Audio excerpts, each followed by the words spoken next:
Él es el decano del Colegio Médico de Lima, y también el arquitecto José Antonio Vargas, decano del Colegio de Arquitectos Regional Lima. Y esto es porque los profesionales, a través de sus entidades deontológicas, están proponiendo cómo enfrentar el fenómeno del niño. Buenos días, doctor Villanueva, arquitecto Antonio Vargas. Buenos días. Buenos días. ¿Cómo están? Esta es una iniciativa que ha surgido de los colegios profesionales. ¿Quién tiene? Así es. Este es el decano del nacional Consejo de Lima. De Lima. Somos una organización creada por ley, ¿no? Existe un Consejo Nacional de Decanos Nacionales.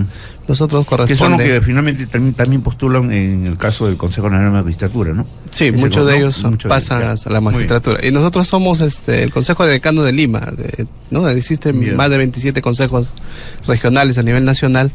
Y en esta agrupación de más de 17 colegios profesionales venimos trabajando hace un año en diferentes temas de coyuntura nacional que más que todo involucra a los profesionales en la salud, en esta participación proactiva ¿no? en el marco de la ley de creación de estas instituciones. Entonces estamos muy preocupados por la situación en este caso concreto, el fenómeno del niño, porque es un fenómeno que tiene que ser, nosotros creemos, enfrentado multidisciplinariamente, ¿no?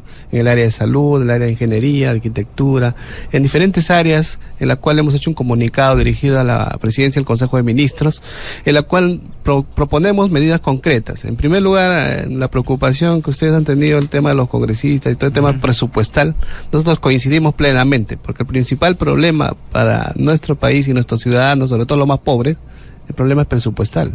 El MEF prácticamente recorta los presupuestos al mínimo. Solamente en gasto social para el año 2016, un 8.8% del presupuesto, que son 12.494 millones de soles, que no son suficientes, creemos, para enfrentar un fenómeno del niño, y esperemos que no sea del nivel que tuvo en los años 90, ¿no? Entonces, felizmente, parece que hay corrientes frías que están apaciguando este tema, pero no nos confiemos. Nosotros hemos recorrido también una parte de la zona norte del país y hemos visto que lamentablemente en el sector salud, para empezar hablando del tema, ya el arquitecto nos va a complementar seguro los temas de la parte de infraestructura, de vivienda. Nosotros en el sector salud prácticamente estamos ajustados con los recursos que nos han propuesto para el año 2016, y muchas de las unidades ejecutoras en Lima y diferentes regiones están utilizando los recursos que se tienen presupuestados para medicamentos e insumos para el fenómeno del niño, para la parte preventiva, que estamos en la primera etapa, ¿no? La capacitación de personas, de ciudadanos, del mismo personal de salud, que no es, este personal es nuevo, ¿no? Prácticamente en la época que se dio el fenómeno del niño hace mucho tiempo ya no conoce, es un personal nuevo, tiene que prepararse frente a este fenómeno del niño. Entonces estamos cogiendo presupuestos porque no nos han entregado, ¿no? Digamos un rubro especial. En ese llamado hacemos un llamado al MEF para poder tener un crédito suplementario adicional a estos 12.494 millones en gasto social, y en el sector salud prácticamente no tenemos un rubro especial para el fenómeno del niño, y eso está pasando en diferentes instituciones. En la reunión que hemos tenido en forma permanente, que ha comandado ha sido el arquitecto Vía, que ha estado comandando la comisión especial para este fenómeno del niño. Entonces, multidisciplinariamente, nosotros creemos que sí podemos participar como colegios profesionales en forma proactiva. Usted habla de un presupuesto, en todo caso, que quisiera manejarlo, lo estoy entendiendo así, y aclare, por favor, y de qué forma sería el apoyo o la propuesta que tienen ustedes, de apoyo o de una forma individual por parte de los colegios profesionales, cómo se formarían para hacer este trabajo, teniendo en cuenta que ya el Ejecutivo, a través de sus órganos multidisciplinarios, gobiernos regionales, defensa civil y todos estos organismos, los propios, los gobiernos locales, están tomando parte activa y con presupuesto que ya ha sido asignado. Sí, nosotros en este comunicado que hemos hecho, primero somos colegios profesionales que involucramos a más de 500.000 de profesionales en general, no solamente médicos, sino también arquitectos, ingenieros. Cada una de esas organizaciones tiene comisiones del fenómeno del niño que han sido creadas internamente, ¿no? Entonces podrían participar a través de sus profesionales. Estamos poniendo a disposición los profesionales de Lima para poder la parte técnica, ¿no? La asesoría técnica operativa en el campo de la salud, de la arquitectura, de la ingeniería, ¿no? En diferentes áreas tenemos también médicos veterinarios, ¿no? Ahí porque van a presentarse zoonosis, tenemos las brigadas azules del Colegio de Psicólogos, ¿no? ¿Eso ya ha sido presentado ya? Sí, nosotros acabamos de presentar una conferencia de prensa hace unas semanas. Como le digo, somos 500,000 de profesionales que estamos, digamos, involucrados en este tema a través de consejos de decanos, de colegios profesionales, que hemos puesto la firma y a este documento que ha sido presentado al presidente del Consejo de Ministros para la disponibilidad. No hablamos del presupuesto. El presupuesto es un tema que lo tiene que manejar la PCM, el ministro de Economía, que es un llamado político, digamos, ¿no? Correcto. Que en el momento, porque siempre los recursos son insuficientes. Y también acojo el llamado del Colegio de Periodistas, que también hizo el llamado en esta conferencia de prensa, de que lo poco que tenemos de recursos también sea bien utilizado, ¿no? Recordemos los nefastos problemas que hubo en Ica, en el terremoto de hace unos años, donde los recursos también, a pesar de ser exiguos o todavía insuficientes, también tienen que ser preservados. De ahí los medios de comunicación nos tienen que ayudar para utilizar adecuadamente, ¿no? Arquitecto José Antonio Vargas, usted ha tenido oportunidad de hacer el recorrido por la zona norte y seguramente ha hecho alguna evaluación de lo que es la infraestructura. Se ha hablado ya que se están haciendo los trabajos de prevención, ya que se está preparando muy bien por si acaso este fenómeno va a resultar de tendencia fuerte. Vamos a esperar en todo caso que tal no suceda, pero ¿qué es lo que ha podido observar usted en cuanto a la infraestructura? Bueno, en realidad pues, el Perú de por sí tiene déficit de infraestructura y alta vulnerabilidad. El problema es que el crecimiento de nuestras ciudades es bastante informal y cualquier fenómeno de este tipo, catástrofe, sea natural o no, trae consecuencias lamentablemente para la vida humana. O sea, yo creo que las acciones de emergencias en principio tienen que estar en preservar la vida humana y encontrar desde lugares de refugios. El trabajo de espacios públicos es fundamental porque en una situación de catástrofe no se puede ocupar la vivienda, en muchos casos se derruyen viviendas, se afectan las carreteras, hay desabastecimiento de alimentos. Entonces tenemos que plantear un esquema práctico, rápido y organizar a nuestra gente en una capacidad de recuperación muy rápida. O sea, tenemos el defecto de que lamentablemente sucede una catástrofe y pasan años y seguimos hablando de la catástrofe y no nos recuperamos rápidamente. Yo creo que esa conciencia hay que desarrollarla en nuestra gente. Como bien dijo el doctor Tommy, los colegios profesionales como órganos de la sociedad organizada en la parte profesional, lo que están brindando es su apoyo al Estado de manera desinteresada para encontrar los aspectos técnicos, todo despolitizar este tema y al contrario, más bien buscar que apoyar con brigadas u organización de equipos multidisciplinarios que el Colegio de Arquitectos solos, por ejemplo, no podría, pero juntándose pues con los médicos, los profesionales de la salud, de la educación, entre otros. ¿Han hecho alguna evaluación ustedes? Como evaluación en detalle con estadísticas no, pero por consecuencias históricas vemos que hay una serie de problemas que se van a generar, ¿no? Usted recuerde, por ejemplo, el año 70 se dio una lluvia que inusitada en el caso de Lima, ¿no?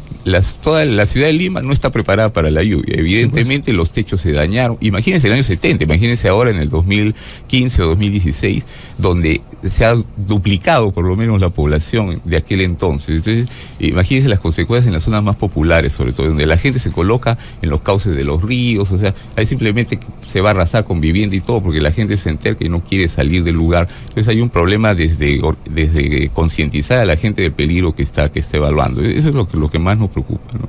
Muy bien, pero hay algunos planteamientos que ustedes harían, ya sea los órganos centrales, los mismos órganos que están trabajando en esta materia, como Defensa Civil, los mismos órganos regionales. ¿Cuáles serían las recomendaciones que formularían ustedes como órganos colegiados, ¿no? Sí, bueno, en primer lugar, la prevención es vital, ¿no? Creemos que todavía se está trabajando. ¿no? Sí. Estamos en esta etapa preventiva, ¿no? Por ejemplo, en la parte de salud es importante el manejo de los residuos sólidos, el manejo del agua, ¿no? Que es vital. O sea, solamente con el manejo del agua, del lavado de manos y todo esta generación de probables epidemias que se podrían generar, podríamos hacer bastante, ¿no? Entonces, en el área de salud, por ejemplo, creemos que se debe en este momento priorizar ese tema, ¿no? Ya cuando lleguen las lluvias, cuando lleguen los fenómenos naturales, que esperemos que no sean desastrosos, nunca lo esperamos, ya tendríamos que utilizar ya las brigadas, ¿no? Los elementos de cada uno de los colegios profesionales para poder intervenir, complementando el trabajo que lo tiene que hacer el Estado. Es decir, en ese caso entendemos que ustedes formarían brigadas, cada colegio profesional, para trabajar directamente en las zonas afectadas. Bueno, así es, y de diferentes, multidisciplinarios, como lo ha dicho el arquitecto. O sea, no podría ser solamente un equipo médico, porque prácticamente la parte de salud es una parte, pero también tiene que haber arquitectos, ingenieros. Hay una brigada del Colegio de Ingenieros de Lima,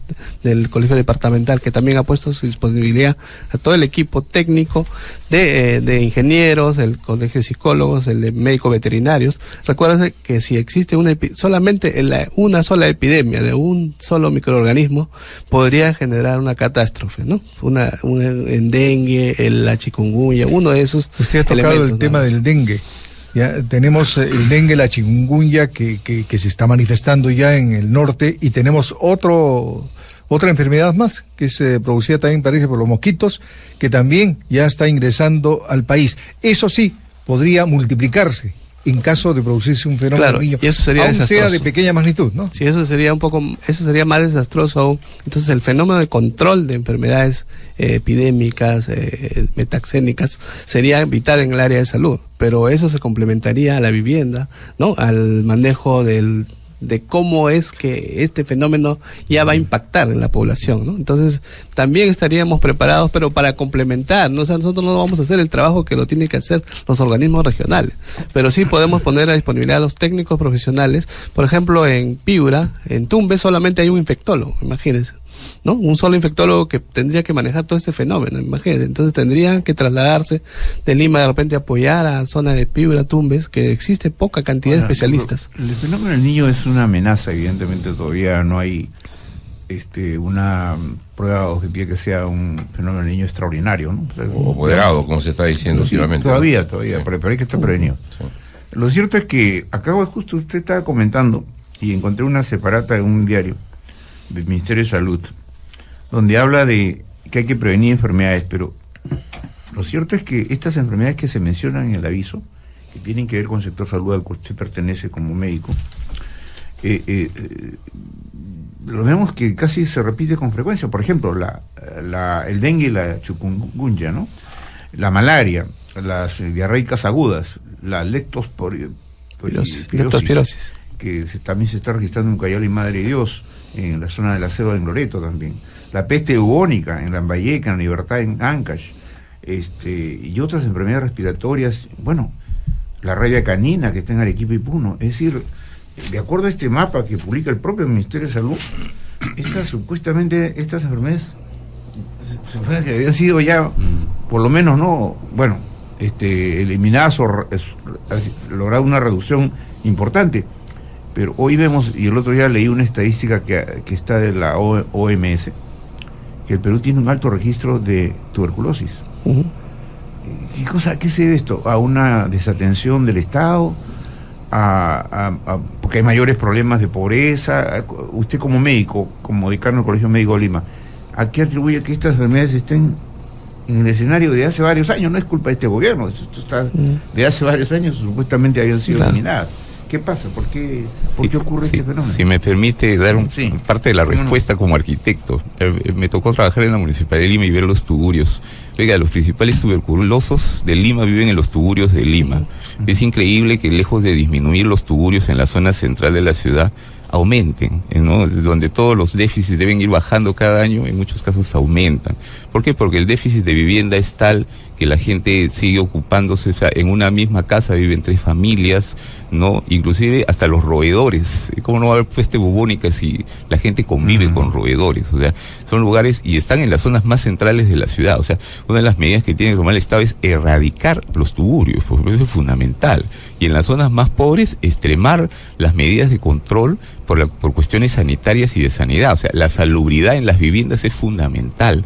Entonces, hay que mejorar el hábitat. Si no mejoramos el hábitat, las enfermedades que nos vienen al futuro incluso van a aparecer nuevas. Estas son epidemias, ¿no? Porque, digamos, Pero lo grave sería que ya se convierta en algo endémico, algo casi, ¿no? Sí, nosotros usted tiene mucha razón, Alberto. Todas esas enfermedades existen, ya son enfermedades a nivel, digamos, ya endémicas, ¿no? Prácticamente son endémicas. Es casi domiciliarias, ¿no? O sea, claro. Se tienen en todos los lugares, ¿no? Pero el problema radica con estos fenómenos de cambio climático. Esto se multiplica, ¿no? Y no solamente es el problema de estas enfermedades, sino los niños podrían tener enfermedades graves como el cólera, por ejemplo, que se puede reactivar. ¿Se acuerdan la época? 7.000 personas. Un poco más de repente, pero la misma enfermedad diarreica por sí, no necesariamente un cólera, puede llevar a la muerte de un niño, ¿no? Yo trabajo en un hospital de emergencias pediátricas y recibo diariamente cantidad de enfermedades diarreicas. Las enfermedades respiratorias también se pueden complicar con estos fenómenos. Las diarreicas pueden ser, digamos, con estos famosos sobrecitos salvadores, ¿no? Que era para hidratar. Sino que el problema principal de nosotros radica en la educación del poblador, del ciudadano, ¿no? Muchas de higiene, de saneamiento. Sí, de saneamiento, solamente el hecho del lavado de manos, que hasta ahorita no podemos, digamos, convencer a los ciudadanos de que el lavado de manos es vital para estos fenómenos. Ahora, si hablamos... No hay agua, pues, en todo lo... Claro, aparte de no haber agua es en la educación, ¿no? Entonces, por eso es la preocupación de nosotros, porque estos fenómenos en nuestro país, en otro país de repente que está más desarrollado, con mayor educación, no sería tan problemático las epidemias, ¿no? Pero en este caso, en nuestro país, solamente el lavado de manos, el circuito de lavado de manos va a generar, creemos, y ya ha pasado en épocas anteriores como el cólera, que no lo pudimos controlar en esta época. Y el fenómeno de tuberculosis ya es un problema mayor, porque la tuberculosis es un problema social. Como dice Alberto, esto no es un problema de este gobierno, y sigue multiplicándose la tuberculosis. En el Cerro San Cosme nomás tenemos cantidad de pacientes, y sobre todo multidrogo resistentes, porque uno de los factores, como dijo el arquitecto Vial, es el hacinamiento, pero el factor más importante es la pobreza extrema en la que viven estos ciudadanos, que básicamente la dieta, la alimentación, el hacinamiento y varios factores multidisciplinarios también que intervienen en la tuberculosis, a pesar que tenemos el mejor programa de tuberculosis en Latinoamérica. ¿Cuál es la previsión que tienen ustedes a nivel de colegios profesionales sobre las zonas vulnerables que están ya identificadas? Sí, en Lima están identificadas, y eso es el otro trabajo que estamos coordinando con el Colegio de Arquitectos e Ingenieros, ¿no? Es el tema de la zona urbana de hacinamiento, que nos traen grandes consecuencias. No es la única la tuberculosis, ¿no? Tenemos otras enfermedades prevalentes que tenemos que intervenir, y eso también no es un trabajo solamente del Ministerio de Salud, es el trabajo del Ministerio de Vivienda, ¿no? De diferentes ministerios que deberían participar activamente, y sobre todo el tema de eliminar la pobreza y la desigualdad social, que ahí tenemos que trabajar, y sabemos que estamos en campaña electoral y los presidentes tienen que incidir en eso. Mientras tengamos ese problema de desigualdad, los pobres, la cantidad de ciudadanos que ni siquiera tienen para la canasta básica familiar, no vamos a eliminar nunca la tuberculosis, a pesar de los mejores antibióticos que tengamos. A propósito de eso, y la pregunta para el arquitecto, él dijo algo muy cierto, ¿no? Hay lugares que se termina de erradicar y luego vuelve otra gente, claro, y vuelve a ingresar. O sea, eso es parte de la migración que es permanente, porque en esa línea es una constante que nunca va a acabar, ¿no? Así es, bueno, ya la migración ya no es tan intensa como hace algunos años, sin embargo, porque también hay otras ciudades de la costa, sobre todo, que se incrementa su población, pero la población crece, ¿no? Los migrantes tienen hijos y igualmente no tienen vivienda, entonces o viven en la casa de los padres o vuelven a invadir cercanamente, porque no está resuelto la oferta de la vivienda. Definitivamente tienen que encontrar a dónde irse, y la pobreza empieza a multiplicarse.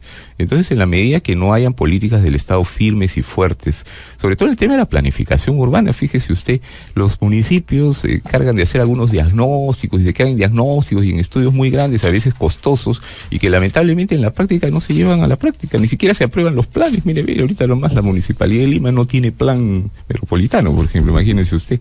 O sea, menos pues va a estar preparado para la emergencia. O sea, y sabemos que los recursos con los que cuentan pues no son los suficientes. El que maneja el gran presupuesto, como bien lo decía el doctor, es el Estado central. Entonces tienen que juntarse Estado central con municipios para poder de una manera organizada atacar las zonas más vulnerables, gobiernos regionales. Claro. En el caso de la Municipalidad de Lima pues es gobierno regional y municipalidad al mismo tiempo, ¿no? Pero los que están más cerca de la población son estos gobiernos y son quienes que tienen que tomar cartas en el asunto. En ese sentido, los colegios profesionales pues pasamos a ser órganos asesores, consultores, podemos formar parte, digamos, de los equipos consultivos que ellos quieren, podemos llamar a los mejores, o sea, los convocamos a través del colegio profesional y la gente desinteresadamente viene a ayudar con opiniones o diferentes esquemas que podemos plantearnos desde ahí. Muy bien, queremos agradecer la presencia de dos profesionales, tanto el Colegio Médico como el Colegio de Arquitectos, al doctor Tommy Villanueva y al arquitecto José Antonio Vargas, que nos han ilustrado sobre las acciones que se tomarían los colegios profesionales en los próximos días para, coordinadamente con las autoridades del Estado, articular mejor la lucha contra eventuales efectos del fenómeno del Niño. Muchas gracias por la presencia y obviamente habrá oportunidad para volver a conversar. Les deseamos un feliz año. Muchas gracias. Feliz año. De igual manera, gracias por invitarnos. 8:00 a.m, hora oficial peruana, Marina de Guerra del Perú.